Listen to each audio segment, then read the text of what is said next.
Hey, it's great to be here, great to be with you this morning and speaking.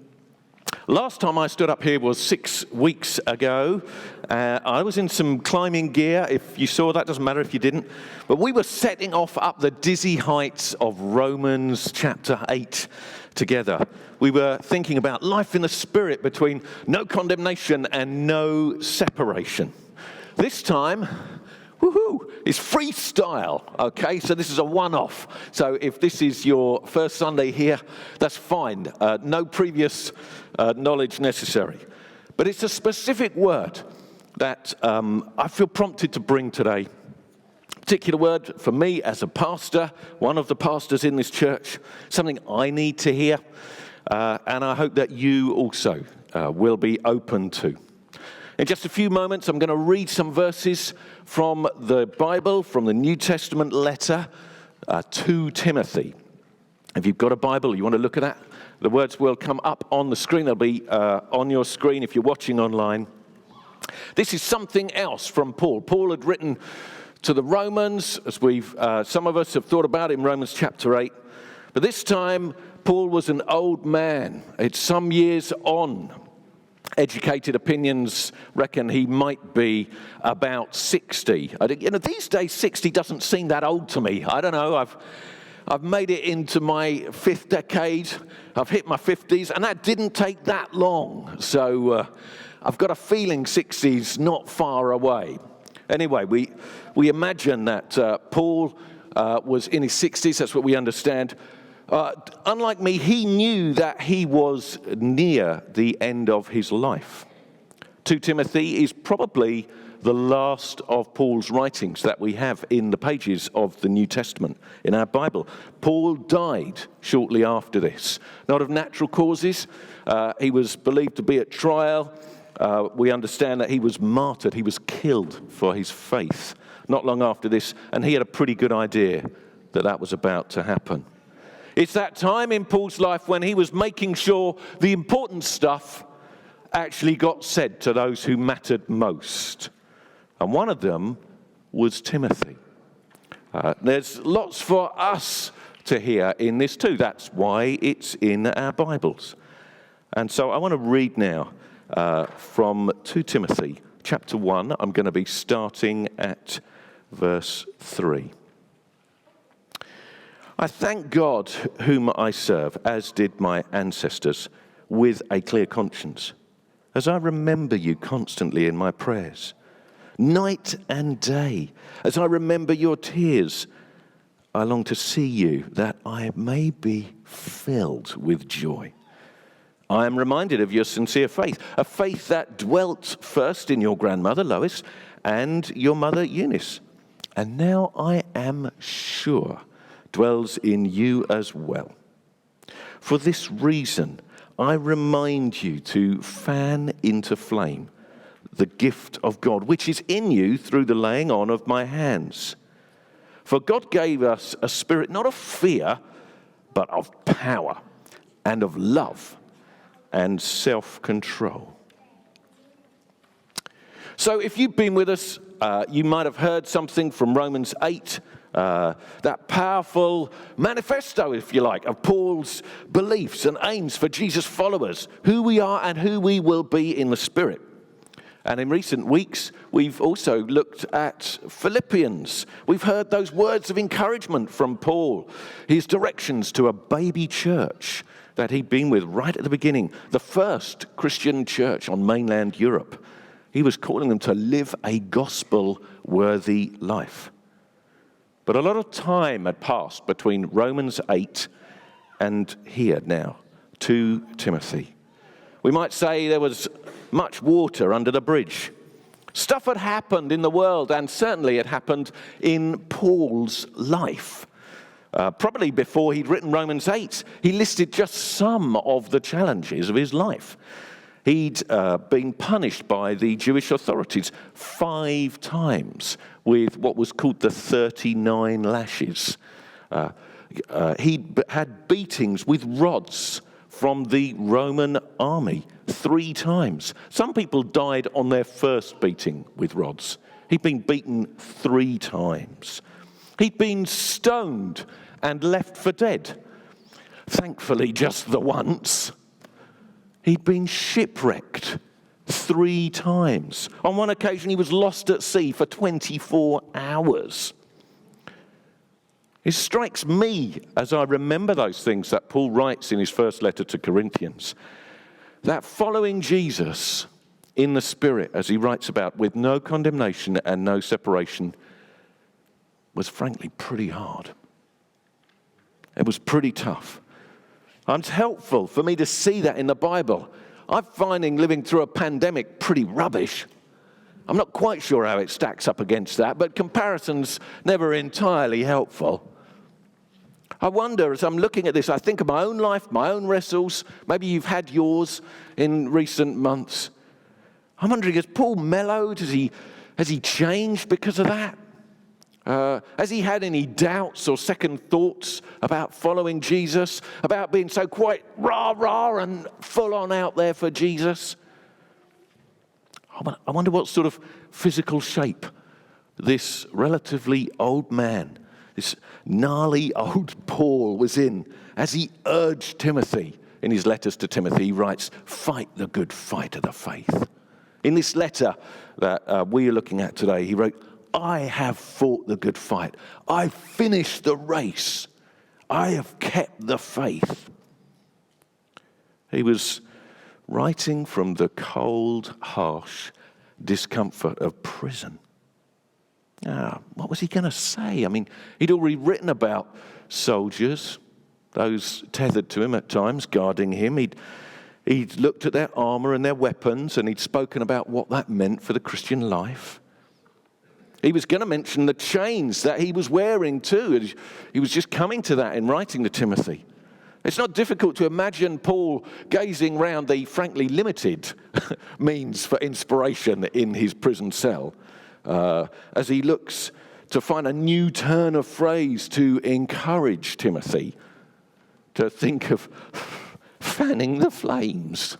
It's quite immediate or obvious. After all, we know that at the end of this letter, he says to Timothy, "Oh, don't forget to bring my cloak, the thick, warm one," before he signs off.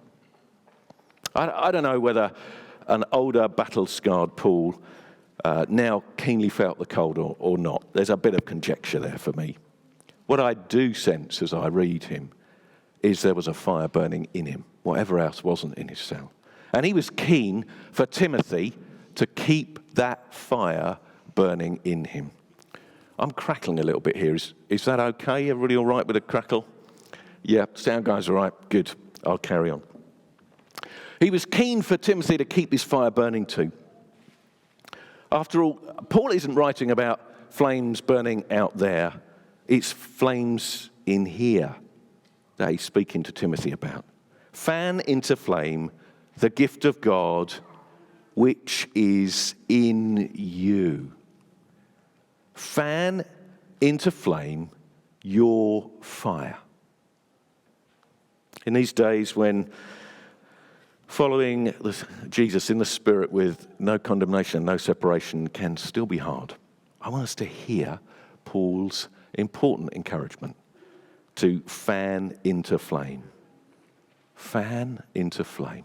I don't know how you'd express this. I'm an introverted sort of guy. I might say it in a slightly more tempered sense. Please tend your fire. Something, just appropriate.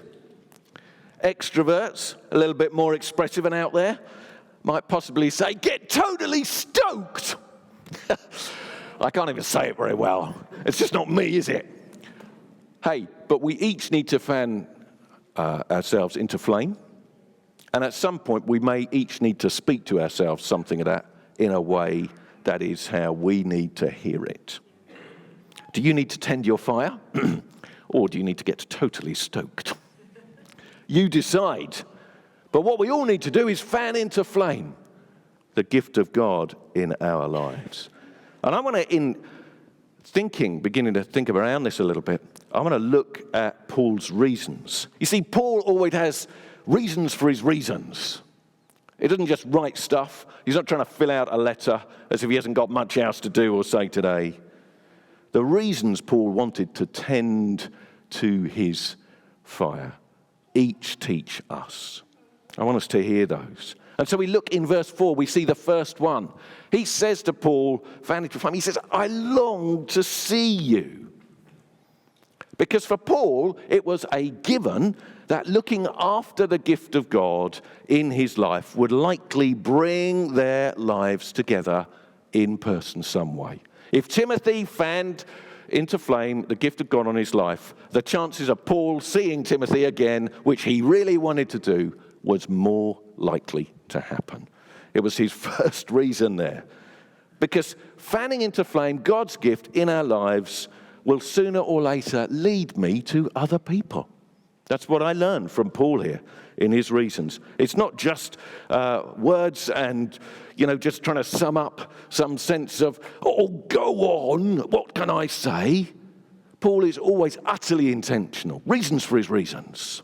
And let's hear those reasons. What do they mean to us?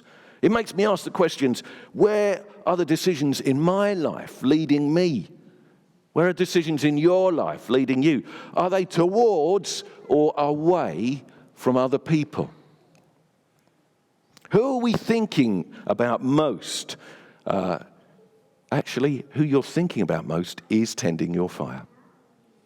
You may not see the obvious connection Paul did. That's why he's encouraging Timothy. He longs to see him. He wants to know that as he's saying fan into flame. He's saying, I long to see you. These two things sit together. Secondly, in verse 4, he says about his own joy. It seems that Paul has chosen to place some of his own joy, not necessarily just in his own achievements or his own experiences, but in Timothy's growth in God. It's going to be Paul's joy if Timothy fans into flame the gift of God on his life. Now, I don't think all Paul's joy was hinged upon Timothy's life and his choices. That would be some sort of unhealthy codependency, right? That's not what he's saying. After all, we know from the Bible that the joy of the Lord is our strength. Jesus told us about our joy being full in him as we abide in him, of course. I'm sure Paul lived like that, and yet in the Bible we find both Paul and John in the pages of the New Testament writing about their joy being completed with other people, by the things that they sense in other people. So I put it this way, they've got all their joy in Jesus, but from that place of security and joy and peace, they are choosing to add to the joy in their life with a focus on others connecting with God. It prompts a question in me. Is my joy secure in Jesus? What about you? What's the pandemic done for your joy? How are you living with his joy in tending your fire? Where are you hoping to add to your joy in Jesus? What if you chose to want more joy in others today? I met with some of the guys from our revamp team a couple of weeks ago. And as I might expect and enjoy with those guys, we had a coffee together and we put the worlds to rights, or at least we thought we did for a little while. What I valued most about that time together, and we said some good things, and it was good to hear each other and say some things. One of them at the end said, we must pray before we go. I'd heard their heart for the church, and they prayed together. Just as I listened into their prayers, do you know what? I felt joy. It did me good. It did me such good to hear people calling out to God for the church. I have a joy in Jesus, but my joy, I thought it was complete, and then I heard them pray, and something else happened. This is what it means for us to place a joy in each other, to find that in each other, to expect that in each other. Thirdly, in verse 5, Paul talks about being sure of Timothy's sincere faith. Timothy's sincere faith is a reason for Paul. So Paul had remembered Timothy for his tears, his passion, and his sincere faith. I wonder what we remember most about each other. Are we generally more likely to be dubious or disinterested in each other? Are we sure of each other's faith, or are we a bit skeptical? Our view of faith in each other's lives is tending our fire. That's what I learn as I hear Paul's reasons as he's warming up. Sorry, I didn't mean the pun. He's warming up to encourage Paul to fan the flames of his life. He's sure of his sincere faith. It's tending our fire. Your view of my faith, my view of your faith, will either build up or pull down this church. What would our church be like if we focused first and foremost on the sincerity of each other's faith, as we hear Paul speaking to Timothy there? What difference would it make if we remembered most what really matters in each other's lives? What moved them the most? The times we've known them cry and know great joy. In terms of fanning the flame, all of this is way more important than our vision, what exciting new things we might do next as a church, the program of the church, how good the band is. You're all right, band. I'm not saying you're not good, okay. The preaching, whether the coffee's good enough to hang around for. What are we remembering of each other's faith? That's what it means. These are key reasons for Paul as he's coming to Timothy and he wants him to fan into flame the fire. Tend the fire of your calling in Jesus. Paul is exhorting Timothy. I'm encouraging you today. How important that is.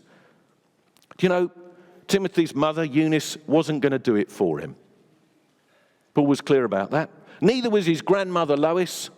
Thank God if you've got a Lois or a Eunice in your life.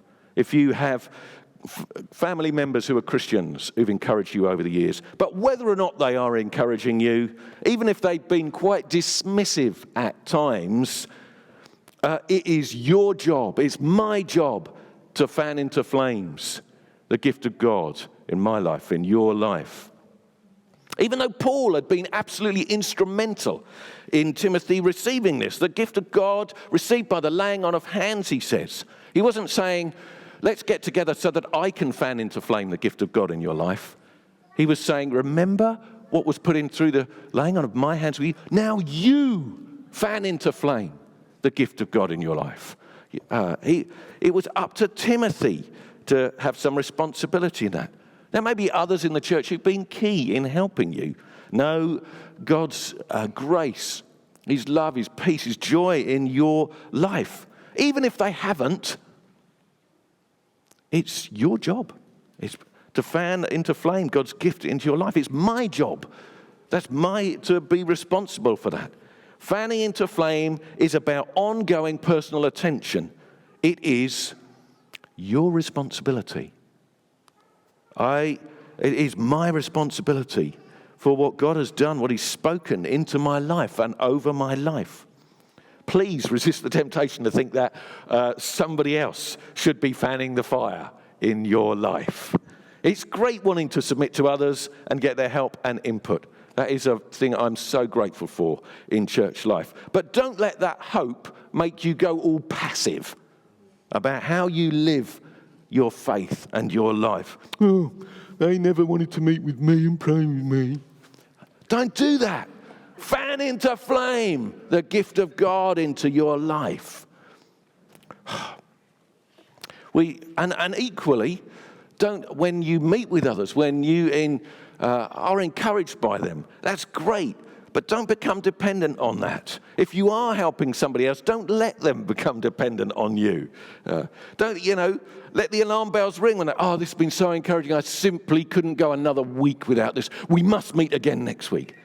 Yep, that could be great, but be aware of that. Tend your fire. Get totally stoked. I'll keep saying eventually it'll sound like I mean it. Get totally. If we are fanning into flame, the best thing I can do to help you fan into flame the gift of God in your life is keep fanning in my life. And I want to do that. Paul never told Timothy how to fan into flame. And I'm not going to attempt to tell you how to fan into flame. Because actually, I think the most important thing about fanning a flame is not how you do it. I think it's that you keep doing it. Keep fanning into flame. Fires need attention. I thought when we were doing bank holiday bingo at the top there, we might have got to chimneys, fire pits. Any bank holiday chimneys going on, perhaps? Classic, oh yes, classic bank holiday weekend. The evenings are starting to chill a little bit. You want to sit out in the garden. You want to light up a fire pit and have some chat with some people. That's great. We do marshmallows on a fire pit. Somebody in my household is particularly keen to marshmallows between a couple of chocolate digestives. I mean, I don't know how many you're supposed to do. They have their opinion about how many of them they're supposed to eat. There are probably limits to that sort of thing. Somebody else in my family, who shall remain nameless, my extended family, gets in an incredible mess with marshmallows, which is quite funny, actually. But all sorts of things happen around the fire. But what we can't do is ignore the fire. We've got to keep, oh, does it need another log on there now? It's dying down a little bit. You know, oh, that one's a bit damp. I'm going to have to, like, you know, what do you fan it with? A spade? I don't know, a bit of paper. Oh, the paper's going to, we've got to find something. I've got to fan it. Got to get the fire hot again. There's things a fire needs, we keep fanning them. You know, up and down, side to side. I'm not sure there's any one magic way. Oh, the wind's changed, it's going round the other way. I'm going to fan from the other side now. What I've got to do is keep fanning the fire. Keep fanning it. You will fan a fire, you will fan God's gift in your life when you realise it's a fire. Fires need attention like that. I know that from a fire pit in the garden. Sometimes we treat the gift of God in our life like it's just a static, fixed something. Well, I'll live like this for a bit. I'm not quite sure what to do with my gift now, or I'm a bit fed up, and I'll, you know. There's something dynamic, living about all of our dealings with God. Fan it into flame. Fan it into flame what God has spoken into your life and what you're doing. When you realize this gift from God is a fire, you will fan it. You will keep fanning it. When you recognize the gift is your fire, maybe others have already recognized it's yours. But we might not fan something into flame in our lives when we think, yeah, but I didn't really want to be good at that. I really wanted to be like that other Christian. And we can ignore it then and maybe not fan it into flame in our life. But you're really good. God's gifted you. You should do that. Fan it into flame. Paul had recognized it, and he was encouraging Timothy to fan it. What if Timothy said, oh, but I'd like to preach like you, Paul. I don't think I will. Fan it into flame, Timothy. What are we going to do in our lives? We need to be ready to recognize this is God's gift in your life. What does that mean for you? What have other people spoken of God into your lives? Perhaps even if you'd prefer to be something else or have somebody else's fire to fan in your life. Fan into flame the gift of God in your life. You'll fan into flame when you want to maintain and grow what you have. Everything in our life that God's done needs that kind of attention. Waft it. Fan it. Keep going. You know, I don't know, up or down side, that doesn't matter. What you have to do is just do it a few times, don't you? Oh, I've done that for a bit. It's sort of burning. Yep. And then you stop and it dies down a bit. Do it again. Fan it into flame in your life. Oh, but my arm's aching now. Somebody else want a fan? Fan into flame the gift of God in your life. I found that fanning God's fire in my life is different in different seasons, depending on my circumstances and my responsibilities. I'm still learning, if I'm honest, to be okay with that. I'd like to live all of my life at 110 miles an hour, whatever else is happening. But what I need to do is just keep trying to fan the flame of God in my life. Maybe I can't fan in this season like I did before. Or maybe I could fan differently, better, more. What can I do in God? What am I ready to do? Am I aware of that? So I want to keep fanning. I've also had to learn not to try and out-fan other people. That's just me, isn't it? Nobody else is here like that. You haven't got to out-fan anyone. It's your life. Keep fanning into flame the gift of God in your life. You should fan the flame of the fire of God in your life like only you can. Fan it. Keep fanning. Get totally stoked. And the amazing thing, of course, is that it's not just down to you to do this. God hasn't left you to do this on your own. I don't think I'm not quietly parking up all sense of pastoral responsibility. Well, let me know in a couple of years how you got on with the fanning. Actually, and God never does that either. God hasn't left you to do that on your own. God never asks us to do something without offering us his resources in that.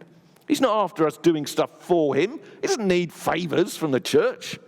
He wants us to do stuff with him by his Spirit.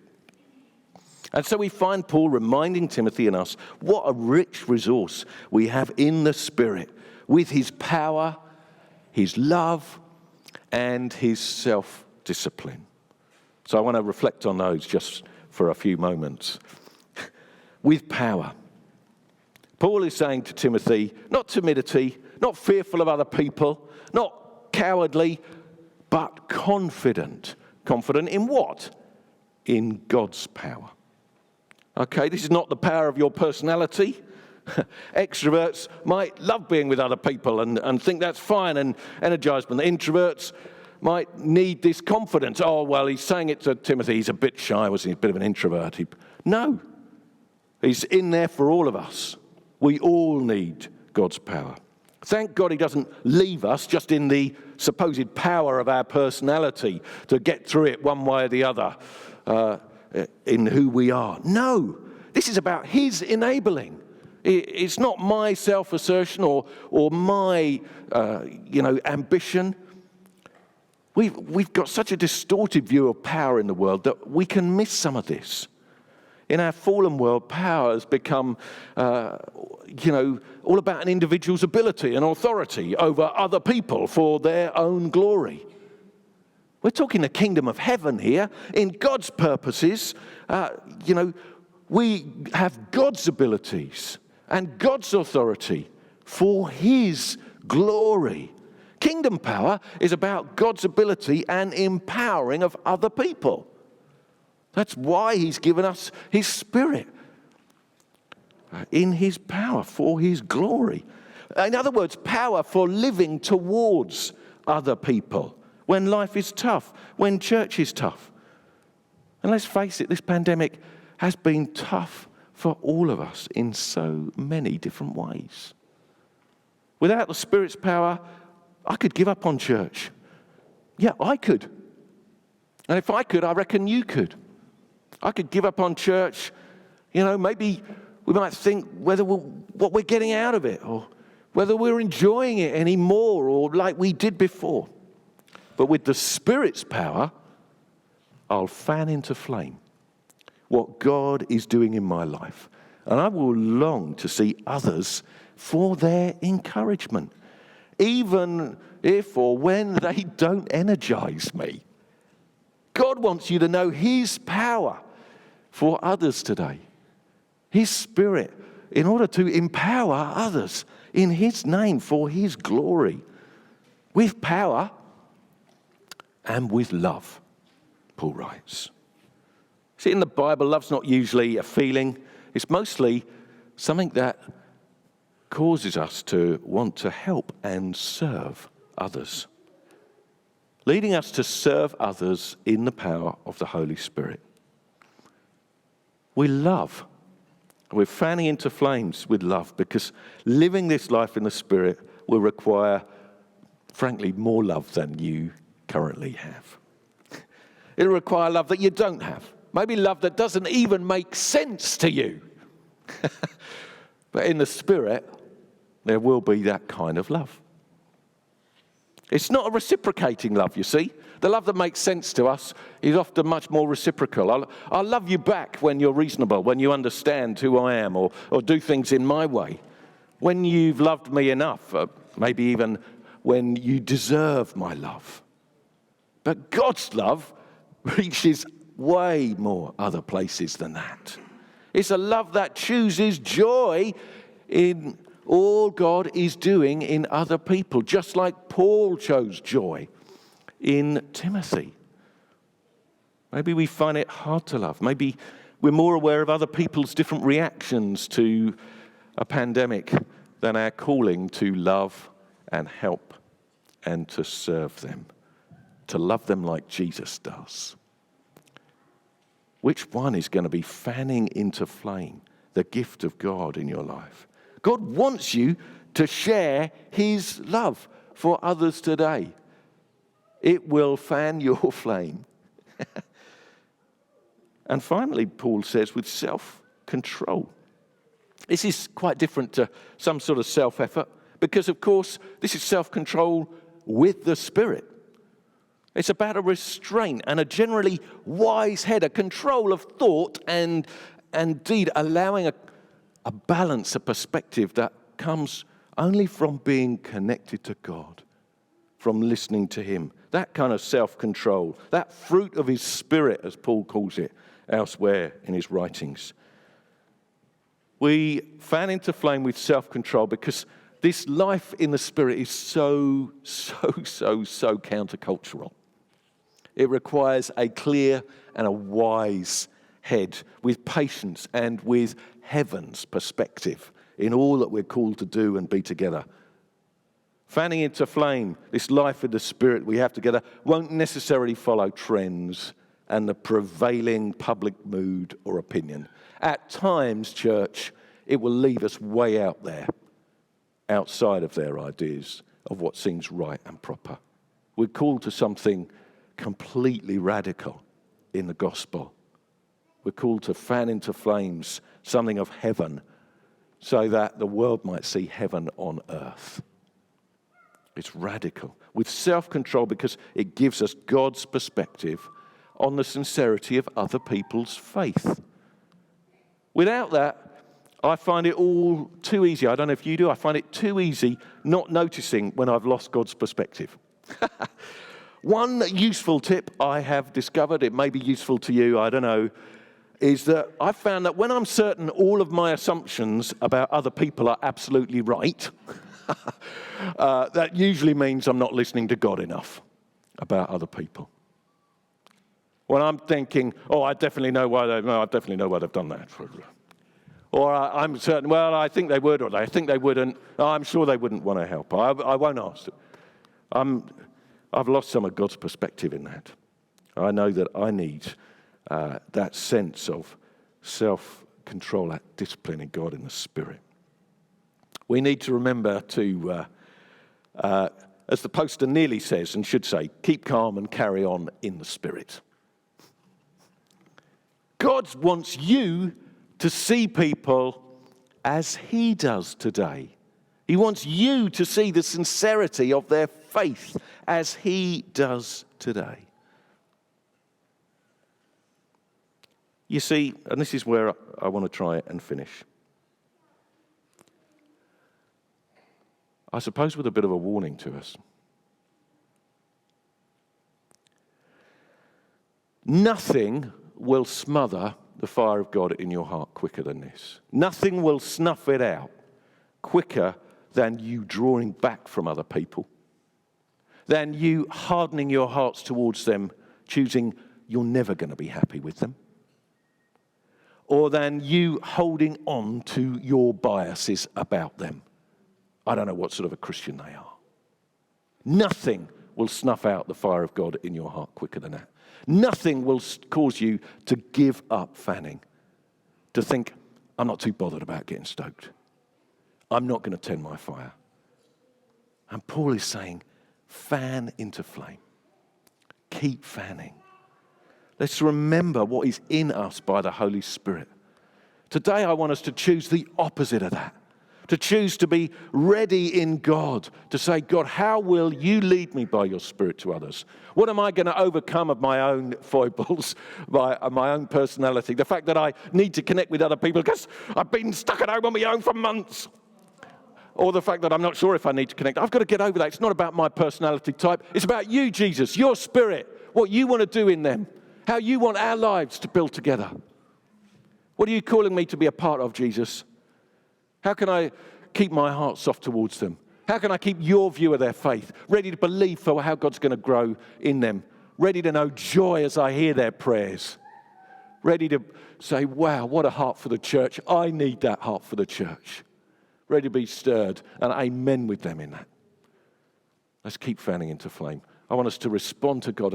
We're going to respond in worship and we're going to pray together.